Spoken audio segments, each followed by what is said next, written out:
Question 6. What do you think about the advertisements of the tutoring centres? Oh, okay. Well, I've seen the advertisements on MTRs and buses, I think I've seen. I don't, to be honest, pay an awful lot of attention to them because I don't have a child that's doing tutoring. But they must make an impact on me because I have noticed them. I've seen them, and one thing I notice with the advertisements is they are very well groomed. They're tutors, and they look very fashionable, very trendy, so I can see they're really trying to appeal to capturing more customers, which are students. But what do you think about that? Well, I think it shouldn't be necessary that we have tutors. I think ideally, as you know from previous questions, ideally it would be great if we didn't have students going to tutors after school. But what do you think of the advertisements? So the advertisements, what do I think of them? I think they are there to get money. They obviously want clients. They want money. I don't have a positive or negative thought about them, except that I, again, think it's a shame that students have to have tutors. It's a shame we have to have tutors where parents have to pay extra money, students have to go after school for extra. It's a shame they can't be doing this in their classroom hours. So I probably don't have a positive. When I see a tutor, I feel a little bit of sadness that the students are having to go to tutors after work. Quite different than if I was maybe a parent that was sending their child. I might have a more positive. Yeah. But like the image of the advertisements, they're like dressing up, like dressing suits, like some TV stars. What do you think about that? Yeah, that's why I said they're very groomed.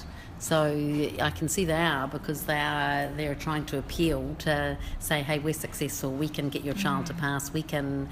So my feeling is, again, I just feel it's a shame that they have to have this after school. Okay. Yeah. And number 8, can you give some grades to the efficiency of tutoring in general? What mark will you give? Well, I don't know, because it really would depend on the tutor. If a tutor's efficient, of course I'd give them 100% if they were helping. But because I wonder about the regulations, how efficient are tutors? So for some tutorial centres that have highly trained teachers that are very skilled at focusing on the students' needs, I would say I'd give them a high percentage, 80% plus. But if you've got a tutorial centre where students are going there, they're big groups, the teacher is not efficient, the teacher is not particularly well trained, I'd give a very low mark. So it really would, for me, I couldn't give just a blanket mark. It would have to be depending on the tutorial centre. But how about in general, like how helpful do you think it is? Well, again, helpful if they're good. If they're a good tutor, very helpful. If they're not a good tutor, not helpful. Okay. Yeah. So what mark would you give to one-on-one tutoring?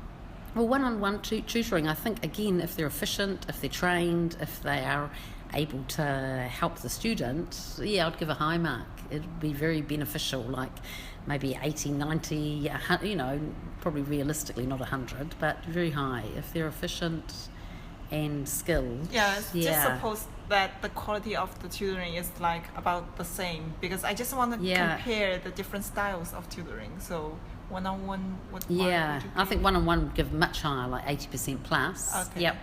And of course going down, middle-sized groups, maybe less, 60. So small group, maybe 60. Yes. Well, it depends how small. If it was like 2 or 3, that could be actually quite high. Could be 80. Okay. But bigger groups, say 8 to 9, 10, 11, 12, dropping. I think as soon as the group gets bigger, for me, the mark percentage gets low.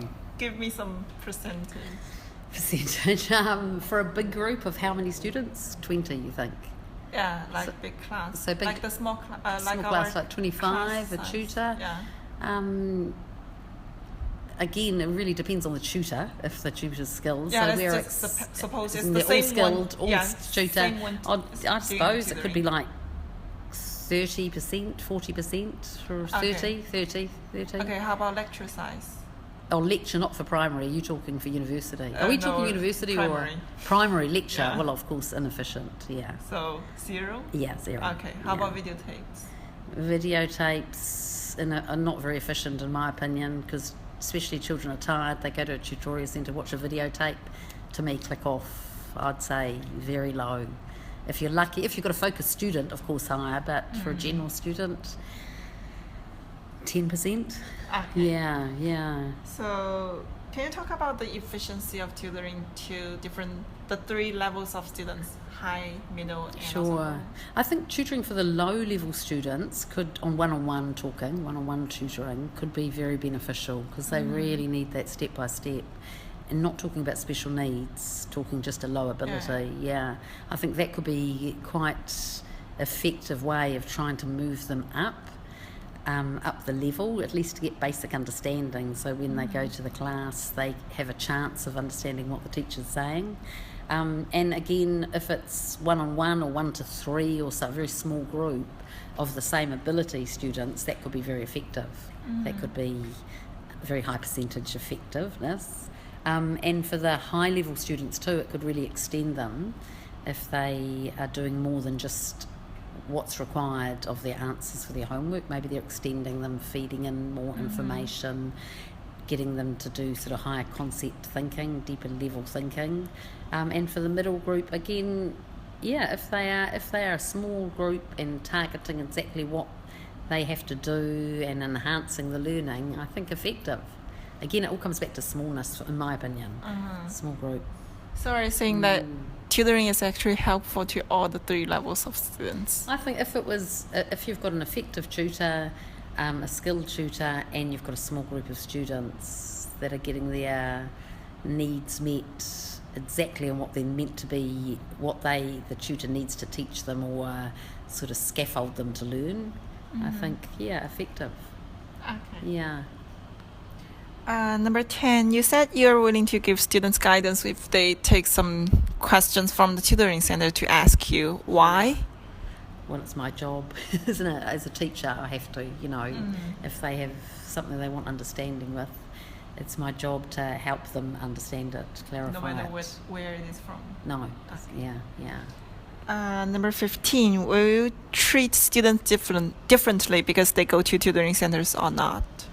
No, I wouldn't. But again, in my teaching, I don't know who goes to tutoring and who doesn't, so it's sort of easy for me to say I wouldn't because I don't have an idea. How much if you knew? If I knew, it wouldn't affect me on how I teach them because whether or not they go to the tutor or not, I'm just looking at what they understand and going from there. So if they're a high-level student, understand quite a lot of what I'm saying, of course, then I want to extend them, whether or not they went to the tutor or not, or if they're a low ability, whether they went to a tutor or not, I need to get them understanding what it is I'm trying to teach them, so it wouldn't affect, But I can understand maybe why in a classroom teacher it might, because they might get quite frustrated if they're not having tutoring, not doing the homework, and having no one to help them. But in my opinion, it shouldn't affect the teaching because the teacher's professional job is to make sure, try and help the child to understand what is they've asked of them.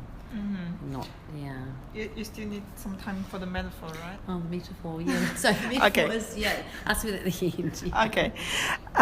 Number 28, were there less tutoring when you first started teaching? I couldn't give a definite, but I've been here 8 years and the teachers talked about tutors then. I saw advertisements for tutors, so I assume it's been going for as long as 8 years. So which one do you prefer, less or more tutoring? Well, ideally, in an ideal world, it would be great if we didn't have to have tutors and the students could just do their schoolwork in school and then they could have a little bit of homework that they were also able to do by themselves. Of course, the lower level students are always going to need some help, and in an ideal world that would be a parent at home or a domestic helper or elder brother or sister that could help them. And then in an ideal world it would be great if they could then switch and develop social skills, develop through play, through family time, and not have to be burdened down with an awful lot of homework. Have a childhood, enjoy being a child and exploring through activities where you learn an awful lot, but they're not necessarily just writing out sentences but that is in an ideal world. But why do you prefer parents, siblings, and also domestic helpers to help students? Because I think they can definitely do the one-on-one. My doubt is whether our students go off to a one-on-one tutorial centres. I don't know, but I'm under the illusion that they are bigger groups, not so much one-on-one. But if it was a one-on-one skilled tutor, of course, that is as good as... But not wanting them to do it for hours in an evening, again, half an hour or something would be great. But seems to me the children lose a lot of their childhood through having to go to tutorial centres, where I would question the efficiency of all of them. I'm sure some are very good. 29. Yep. Why did you choose to be a teacher instead of a tutor? Why? Probably because I trained to be a teacher. So in my training, of course, it trained me to become a classroom teacher. So Anything else? I went, and I think a salary. Well, no, because I suppose so. Really, when I left school, I wanted to be a teacher, not a tutor. And for me, coming to the metaphor of the teacher, maybe because the reason why I wanted to teach is I liked the whole process of introducing topics, going down the long road of teaching, as in it's not just in a 1 minute like, how do you do this? It sort of evolves. There's a concept or a topic, and then all the language and the science and the maths comes from that, and that's what I enjoyed. Whereas being a tutor, I feel, is more sort of spot teaching. You'll see the child will present you with sentences that need, they need to know the grammar of, and you teach it. Whereas I feel the teacher is much more holistic than a tutor. So a tutor sort of responds to what the child brings, whereas the teacher actually introduces the concepts and then also finds out what the children know about the topic and then enhances it more and more. So I just feel it's a much bigger picture, whereas tutor is really on solving what is in front of them for the children, and really with homework. Is it also because of the relationship with the students? Yeah, in the class, tutor, I suppose, seeing a tutor, just never occurred to me to be a tutor, to be honest. It was, it was the whole class, building the relationships within the class and the classroom dynamic. Do you think we'll have more bonding? Yeah, definitely. Whereas I think for the tutor, I think it's more once a week, say, or maybe it's a very focused, just half an hour, say, predominantly tackling problems that present themselves in homework. Whereas we see the holistic sort of development of the child and the social and the behavioural, and have quite a lot more impact on the whole sort of person development. So, yeah. And do we also have a higher status? For, I suppose, I don't know, in Hong Kong, those tutors, I see some of those, the advertisements, and I think some of the very high-flying tutors, I think, earn millions of dollars a year. But I think, generally speaking, I think teachers would have a higher status than tutors. Yeah. Okay, last one. Have you ever contacted the students' tutors? No, I haven't, no. What do you think are the pros and cons?